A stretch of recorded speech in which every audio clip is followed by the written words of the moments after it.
Bon, on est quand même accentué sur les calls, mais surtout sur les 2-3 prochains mois. Donc on va dire pour les 2-3 prochains mois, on verrait plutôt un yen assez fort, à voir ce que le dollar nous donne s'il y a des cuts de taux sur la réserve fédérale. Ça pourrait être très intéressant pour voir de nouveau un yen assez puissant et pouvoir long le yen et short le dollar. Ça fait plusieurs semaines que je vous parle du JPY et que je le trade activement à peu près tous les jours grâce au Profium CFD. Ici, on peut voir qu'on est sur l'actif futur du JPY. Vous avez vu qu'on était dans une compression de volatilité jusqu'à très récemment. On voit que la volatilité avait pic la semaine dernière. Et là, nous sommes en train de retomber au niveau de la volatilité. Surtout comparé à la volatilité sur 200 jours et à la volatilité sur 30 jours. On repasse en dessous. On peut voir qu'ici, à une semaine, la volatilité, la surface était relativement plate. On est d'accord, ici on est one week ago et on voit ici que c'était très plat autour de la monnaie.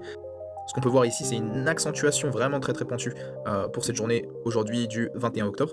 C'est notamment dû aux dernières nouvelles économiques que le yen reste sous pression maintenant. D'ailleurs, c'est la première fois qu'une femme est aussi haut dans le pouvoir politique. Les Américains pourraient la comparer à Margaret Thatcher pour sa politique expansionniste. Du coup, on a des traders qui se repositionnent notamment sur des courbes à terme, comme on peut voir ici. On voit qu'hier on avait une volatilité très élevée et on voit qu'aujourd'hui la volatilité est vraiment redescendue.